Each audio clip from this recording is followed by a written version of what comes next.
Hello दोस्तों, मैं Manish Kumar JMS 94 channel में आप सभी का स्वागत है। आज का टॉपिक है मन चंगा तो कठौती में गंगा।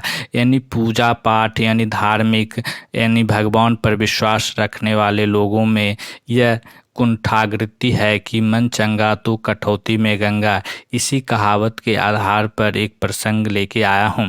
यानी पूजा पाठ धर्म कर्म में रहने वाले लोगों को अक्सर ये शिकायत रहती है कि हमने बरसों तक धर्म कर्म किए पर फिर भी हमें उसका सफलता प्राप्त नहीं हुआ। हमने दान किए पुण्य किए फिर भी उसका परिणाम प्रतिफल हमें क्यों नहीं मिला। हमने तीर्थ यात्राएं भी खूब की पर हमारी स्थिति तो पूर्ववत ही बनी हुई है। भला ऐसा क्यों? क्या धर्म कर्म से कोई लाभ नहीं होता? हमने तो सुना था कि धर्म कर्म करने वाले लोग सदा सुखी रहते हैं, उन्हें पुण्य मिलता है, उन्हें भगवान का आशीष प्राप्त होता है।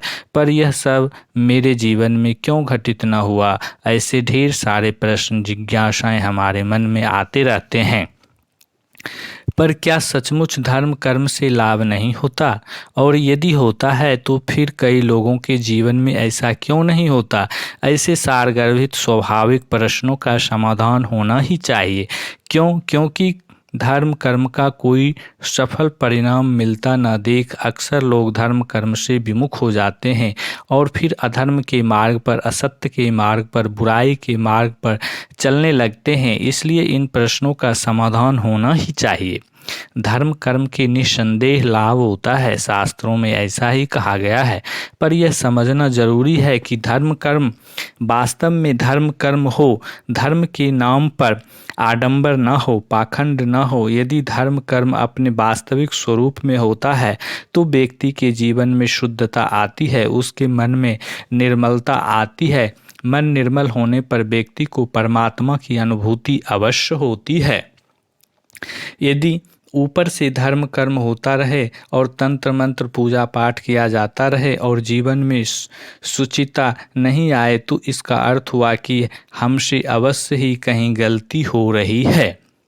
यदि हम धर्म के नाम पर सिर्फ कर्म कांड और चिन्ह पूजा कर रहे हैं और दान परोपकार अहंकार की भावना से कर रहे हैं, पूजा पाठ के साथ साथ बुरे कर्म भी कर रहे हैं, तीर्थाटन भी और पर्यटन और पिकनिक मनाने ऐशो आराम करने के लिए कर रहे हैं, तो निश्चित ही ऐसे धर्म कर्म दान परोपकार तीर्थ यात्राओं का सफल हमें प्राप्त नहीं हो सकता। धर्म कर्म पूजा पाठ का उद्देश्य यह है कि हम मन से निर्मल बने, हमारे मन से काम क्रोध लोभ मोह दंड दुर्वाह द्वेष आदि विकार मिटे और हमारे हृदय में करुणा प्रेम संवेदना सत्य क्षमा दया अहंकार आदि दिव्य भावों का अभिवृद्धि हो। और जब धर्म कर्म इस हेतु से होता है तो यज्ञ भाव से होता है। यज्ञ कर्मकांड पूजा पाठ के वास्तविक दर्शन को भाव को जीवन में जिया जाता है, उतारा जाता है और तो तभी धर्म कर्म का सफल हमें चित्त शुद्धि और हृदय में उमड़ते करुणा प्रेम सत्य क्षमा सेवा सहकार संवेदना आदि दिव्य भावों के रूप में प्राप्त होने लगता है और हम आनंदित होने लगते हैं। प्रभु का प्रेम हमें प्राप्त होने लगता है। हम चलते फिरते तीर्थ बन जाते हैं। हम अपने देह रूपी देवालय में स्थित आत्मा हम परमात्मा की अनुभूति पाने लगते हैं। हमारा घर भी तब तीर्थ बन जाता है और हमारे लिए कठौती का पानी भी गंगा बन जाता है। दोस्तों, वीडियो पसंद आ रहा है तो वीडियो को लाइक कर दें और चैनल को अभी तक सब्सक्राइब नहीं किए हैं तो चैनल को सब्सक्राइब कर लें, जिससे आने वाले वीडियो का नोटिफिकेशन आपके पास सबसे पहले पहुंचे। जैसा कि कहा गया है कि मन चंगा तो कठौती में गंगा, यह लोकोक्ति संतों के भक्तों के ऋषियों के जीवन में सदैव 100% चरितार्थ होती है।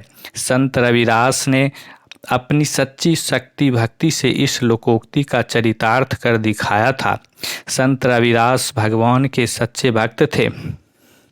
वे अपने कर्म को पूजा के भाव से ही किया करते थे। वे जूते बनाने का काम करते थे। एक दिन उनके पास एक ब्राह्मण आए और बोले, मेरी जूती टूट गई है, इसे ठीक कर दो। रविदास ने उनकी जूती ठीक कर दी। ब्राह्मण जूती पहनकर गंगा स्नान को जाने लगे।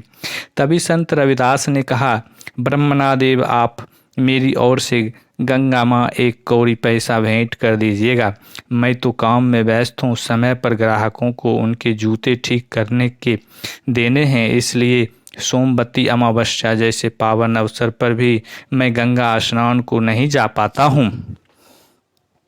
संत रविदास जी पैसे लेकर ब्राह्मणदेव माँ गंगा के दर्शन हेतु चल पड़े और उधर संत रविदास अपने काम में लीन हो गए। गंगा स्नान के बाद जब ब्राह्मण आने लगे तो उन्हें याद आया कि रविदास के दिए पैसे गंगा माँ को समर्पित करना है। वे गंगा तट पर खड़े होकर बोले, हे माँ गंगे, रविदास की यह भेंट स्वीकार करो। उसी वक्त गंगा जी से एक हाथ प्रकट हुए और आवाज़ आई, लाओ रविदास जी को यह भेंट मेरे हाथ पर रख दो।